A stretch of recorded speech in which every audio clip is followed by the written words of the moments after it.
21 number प्रश्न पर ध्यान दीजिए। 21 नंबर में है कि एक्स वाई जेड जो लाभों को 2:1 अनुपात में बांटते हैं उन्होंने भविष्य में 3:3:2 के अनुपात में लाभों को बांटने का निर्णय करते हैं। फर्म के ख्याति का मूल्यांकन 40,000 किया गया। पुस्तकों में ख्याति पहले से 20,000 विद्यमान था। अब यहाँ देखिए दो तरह के ख्याति का सवाल में जिक्र है। एक ख्याति जो जिस तारीख को अनुपात में परिवर्तन हुआ उस तारीख को ख्याति का क्या मूल्यांकन किया गया, और दूसरा जो बैलेंस शीट में पुस्तकों में पहले से मौजूद है ख्याति, इसका मतलब है कि बैलेंस शीट कह रहा है। बैलेंस शीट में गुडविल पहले से मौजूद होता है। तो अगर इसमें होता क्या है कि साझेदार अपने व्यवसाय का गुडविल के रूप में एक संपत्ति को बैलेंस शीट के एसेट्स में रख देगा और उतना से अपने साझेदार अपना पूंजी क्या कर लेता है, बढ़ा लेता है। तब ना बैलेंस शीट आपस में दोनों साइड क्या रहेगा, बराबर रहेगा। एसेट साइड में गुडविल का कोई मूर्त रूप होता नहीं है, बस नाम के लिए एक एसेट्स में रख लिया, ठीक है।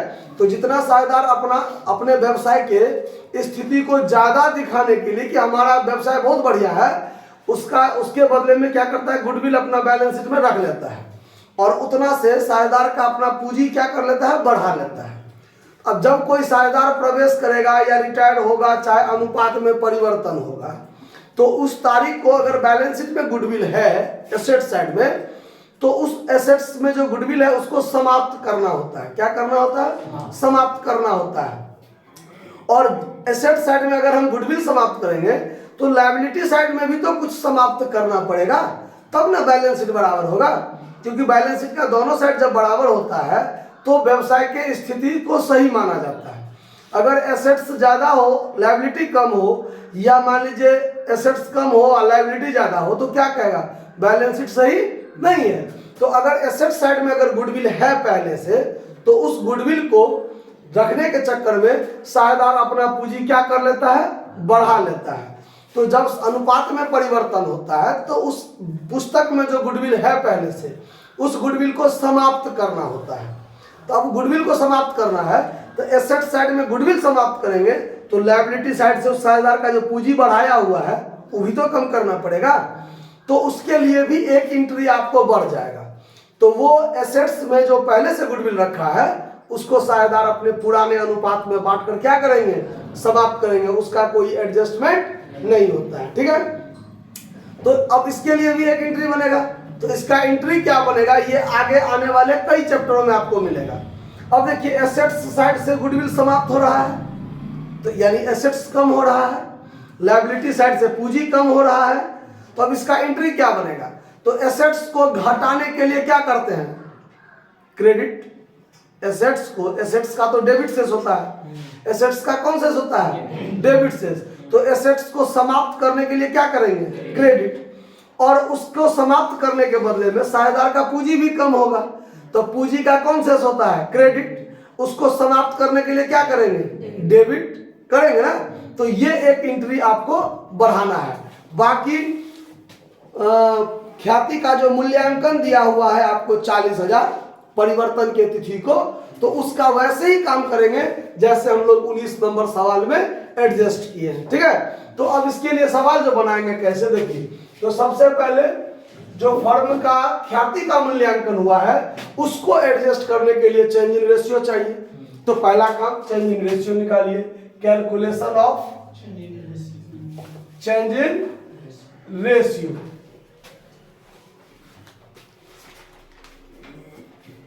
क्या को साझेदार है, 3 साझेदार।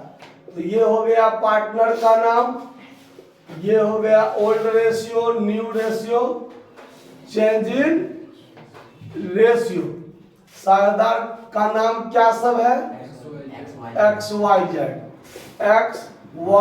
जेड। पुराना अनुपात क्या है, 2:1, 2/5, 2/5, 1/5। नया अनुपात क्या कर लिया है, 3:3:2, मतलब 3/8, 3/8, 2/8। कैलकुलेशन कीजिए, 40, 8 दूनी 16 माइनस 5 या 15, 1/40, ये क्या हुआ? सेक्रीफाइस। फिर 40, 8 दूनी 16 माइनस 15 क्या हो गया? ये भी 1/40 मतलब सेक्रीफाइस। और फिर 8 पंचे 40, 8 माइनस 10 माइनस 2/40 यानी कि गेन। मतलब ये दोनों जो त्याग किया वो ये अकेले प्राप्त किया। आए बात समझ में? अब हमको करना है adjustment of goodwill. Adjustment of goodwill. कौन सा गुडविल? 40,000 वाला जो वैल्यूएशन किया गया है, मूल्यांकन किया गया है परिवर्तन के तिथि को, उसको एडजस्ट करना है। और जो 20,000 पुस्तकों में मौजूद है, पहले से विद्यमान है, उसको बांटकर समाप्त करना है। तो अब देखिए एडजस्टमेंट जो होगा कैसे, तो एक्सेस शेयर 40,000 गुने 1/40 1000। वाइज शेयर 40,000 गुने 1/40 1000। और जेड्स शेयर 40,000 गुने 2/40 मतलब 2000। ठीक है। और एक और वर्किंग नोट कर लेते हैं कि RS 20,000 goodwill appeared in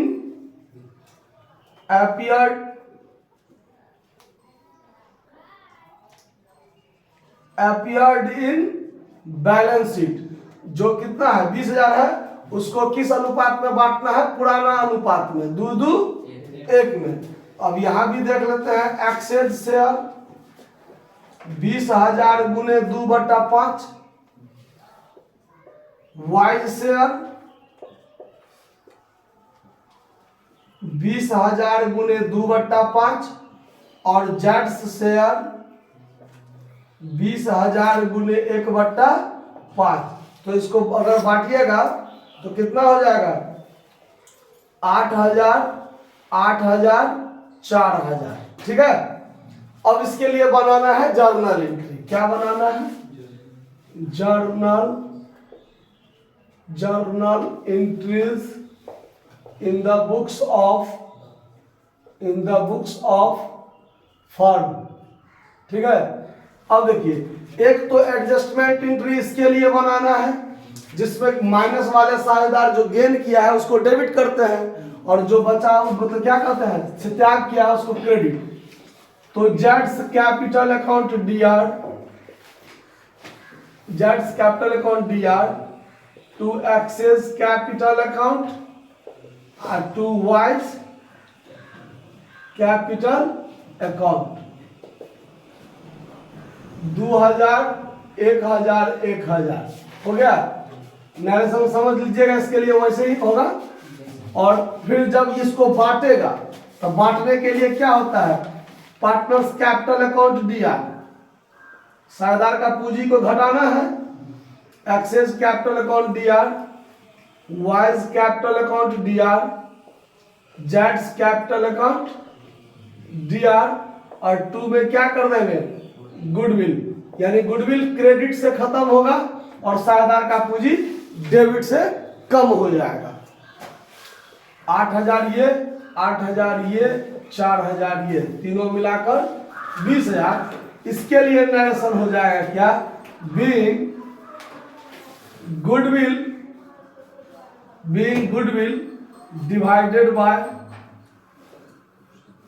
divided by partners in their old ratio,